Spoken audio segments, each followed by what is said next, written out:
छोड़ेंगे। सबसे पहली बात है कि इरफान को इसलिए हराना चाहते हैं कि ये जो है ये सब प्रश्रय ज़्यादा देते हैं, आदिवासी लोगों का शोषण करने में ज़्यादा काम करते हैं। चुनाव में मैं भाग लूँगा और मैं जीतूंगा और जीत करके मैं मुख्यमंत्री को बाध्य कर दूंगा, चाहे कोई भी पार्टी से क्यों ना हो।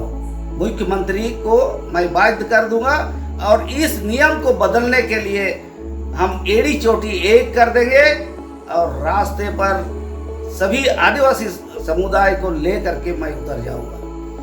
जामताड़ा विधानसभा क्षेत्र में जनजाति के अनुसूचित जनजाति के वोटर्स जो है 2014 में लगभग 1 लाख था,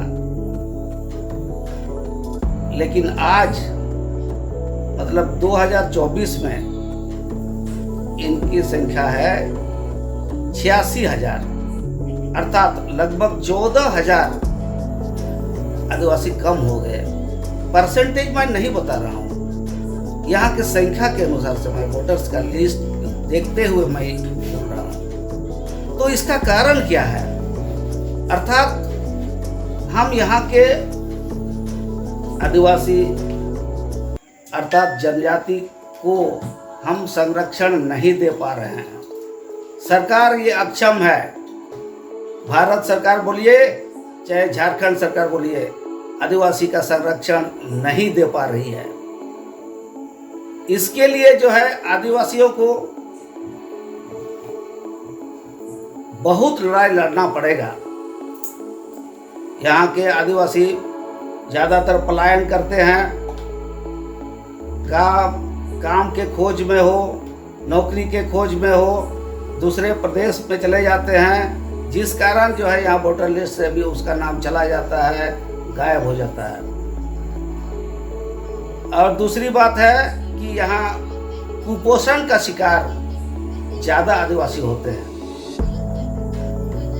शुरू से बचपन से उसके कोख से ही कुपोषण की बात आती है और ये कुपोषण का शिकार होने के कारण जो है यहाँ के आदिवासी का जनसंख्या जो है कम होते जा रहा है। सब लोगों का आदिवासी छोड़ करके बाकी लोगों का बढ़ते जाता है, लेकिन आदिवासी लोगों का जनसंख्या कम होते जाता है। और संविधान में यह भी लिखा हुआ है कि आदिवासी को, यहाँ के जनजाति को आप आईपीसी का धारा नहीं लागू कर सकते हैं, उनके ऊपर आईपीसी का धारा लागू नहीं होगा। जबकि ये सरकार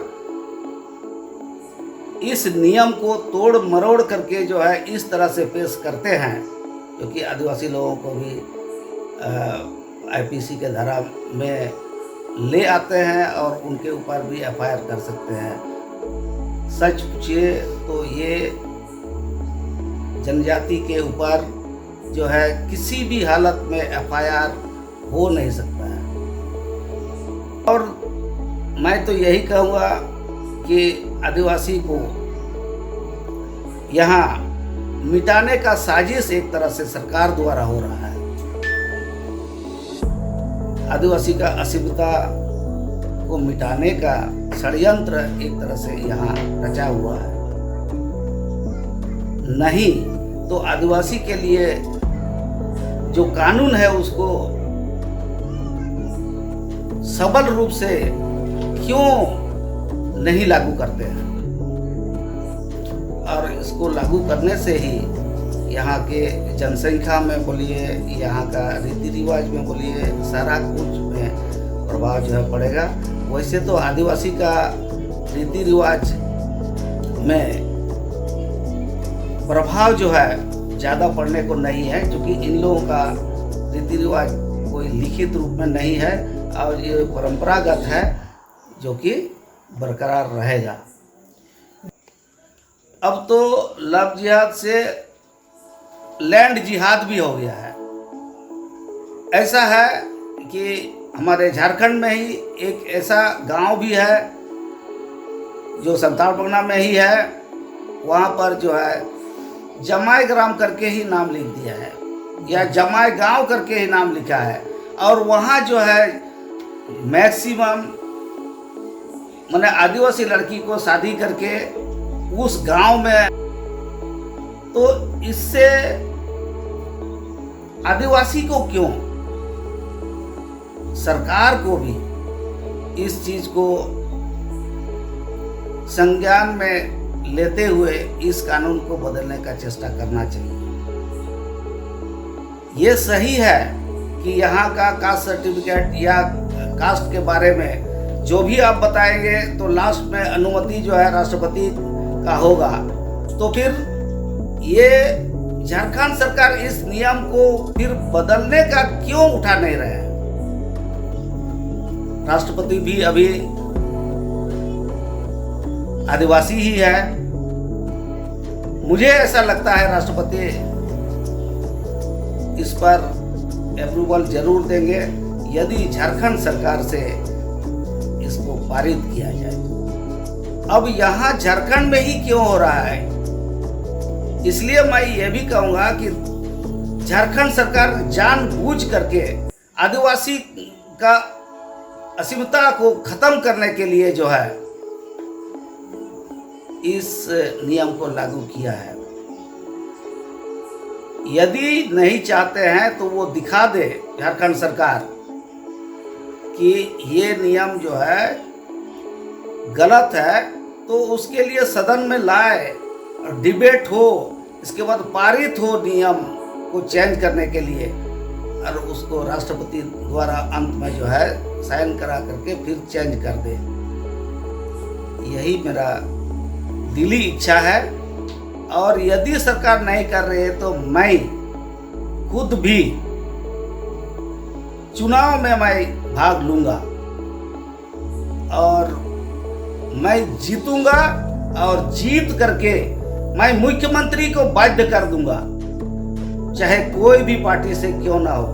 मुख्यमंत्री को मैं बाध्य कर दूंगा और इस नियम को बदलने के लिए हम एड़ी चोटी एक कर देंगे और रास्ते पर सभी आदिवासी समुदाय को ले करके मैं उतर जाऊंगा। तो आपको लगता है कि आदिवासियों का अधिकार का जो हनन हो रहा है, अधिकार को छीना जा रहा है, और इसलिए आप चुनाव की तैयारी कर रहे हैं? मूल कारण यही है जी। और ये मैं दोष देता हूं सरासर झारखंड सरकार को। जो नियम बनाए थे उस सरकार को मैं मूलतः दोष देता हूं, लेकिन झारखंड में अभी जो सरकार चला रही है उसको तो मैं ज़्यादा दोष देता हूं, क्योंकि नियम को चेंज कर सकते हैं, सदन में लाएंगे तो जरूर चेंज होगा। अब वहाँ वे लोग जो है गैर आदिवासी थे, उनका पैसा था, तो वे जो है चले गए आपको हाईकोर्ट भी, और वहाँ से नियम बदलने के वे लोग जो है सदन में ले गया और सदन से पास भी कर दिया। वही इसका मतलब गैर आदिवासी को ये लोग जो है ज्यादा तवज्जो दिए हैं।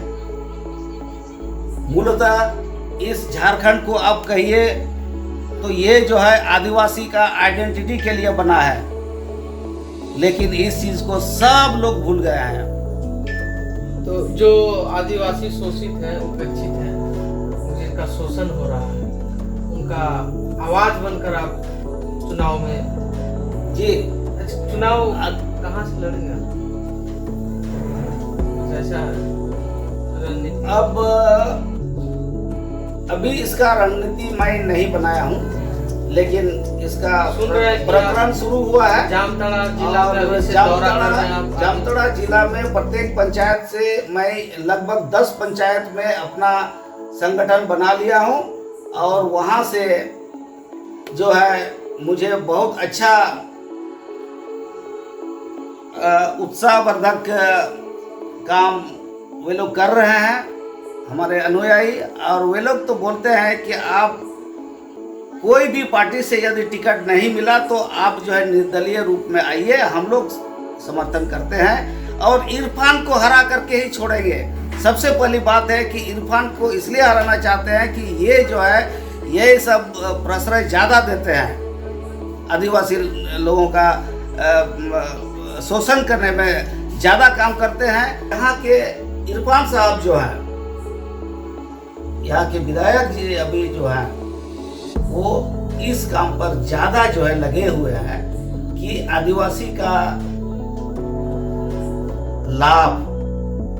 अभी मंत्री हैं, लेकिन अब हम तो जामताड़ा के विधायक ही उनको समझते हैं, क्योंकि मंत्री रहते रहते अभी तक कोई ऐसा काम नहीं किए हैं जो उनको मंत्री कहलाने योग्य हो। इस तरह से मैं मन बना लिया हूँ, यहाँ से जो है मैं उनको जरूर हराऊँ। ग्रामीण विकास मंत्री डॉक्टर इरफान अंसारी, उनके पिताजी विधायक रहे हैं, मंत्री रहे हैं, कैसे हराइएगा? वो तो अभी मंत्री विधायक से मंत्री बन गया, अभी पूरा जोश में है, पूरा काम कर रहे हैं धरातल पर। क्या आपके पास नीति है, रणनीति है, चुनावी रणनीति? आप ये ठीक है कि आप आदिवासी समुदाय से हैं, आपकी भी पहचान रही है, एक अच्छा छवि है। सर एक छोटा सा काम तो वो कर नहीं पा रहे हैं। कैसे, क्या है? मिहिजाम नगर परिषद जो आज भी मतलब वो लाइब्रेरी होने के लिए छटपटा रहा है, फुरकान अंसारी की याद में। देखिए, आप मिहिजाम के बारे में जब बोले तो मुझे याद हो गया सही में कि यहाँ जो है एक लाइब्रेरी जो पहले बना था, लाइब्रेरी भवन, पुस्तकालय भवन, उसको अभी कुछ दिन पहले से ही एनएससी का कार्यालय बनाया था वहीं पर, मतलब नगर परिषद का कार्यालय बनाया गया था, चल रहा था। लेकिन संयोग अच्छा है कि अब नगर परिषद का कार्यालय जो है शिफ्ट हो गया है, दूसरे जगह चला गया है, कानगोई के उधर। इसलिए अब तो बहुत सहज है और इसके लिए भी हम पहल करेंगे कि यहाँ का मिहिजाम का एक पुस्तकालय मतलब वाचनालय जो है अच्छे ढंग से चले। यहाँ के डीसी से भी मैं मिलना चाहूँगा कि वो जो है यहाँ का पुस्तकालय को एज इट इज रखे और उसके लिए पुस्तकालय में जितने कार्य होना चाहिए सब कार्य सुचारू रूप से हो। जैसे पुस्तकालय अध्यक्ष वगैरह भी यहाँ का सरकारी हो, उनके यहाँ जो कर्मचारी होना चाहिए सभी कर्मचारी यहाँ हो। इस तरह से एक छोटा सा सवाल और है जो बहुत ही महत्वपूर्ण है, वो ये है कि आज से 4 साल पहले 2020 में खुद इरफान अंसारी साहब ने कहा था कि, और ये सवाल मेरा भी था, कि डॉक्टर पी बनर्जी की मूर्ति आज तक नहीं लगी, जो कि 24 साल पहले 2000 में ही झारखंड के खेलकूद विभाग ने जो है वो लगाने के लिए जगह चिन्हित कर दिया था कि आप मिहिजाम के किसी भी चौक पर लगाया जा सकता है उसको। लेकिन वो काम भी 24 साल के बाद भी, अब जब वो 4 साल पहले जब उन्होंने कहा था कि मैं करूँगा, तो वो भी नहीं कर पाए। देखिए, डॉक्टर परेश बनर्जी यहीं के नहीं बल्कि पूरे देश का डॉक्टर थे और पूरे देश की सेवा में ये लगे हुए थे चिकित्सक के रूप में। और इस तरह से चिकित्सा जगत में वो दवाई का भी इन्वेंशन किए हैं। इसका तो, और वो भी मिहिजाम से, इसका तो यहाँ होना ही चाहिए, मूर्ति यहाँ बैठना ही चाहिए। अभी तक नहीं बैठा है तो ये हम मिहिजाम के बासिंदाओं का मतलब दुर्भाग्य दुर्भाग्य समझ सकते हैं।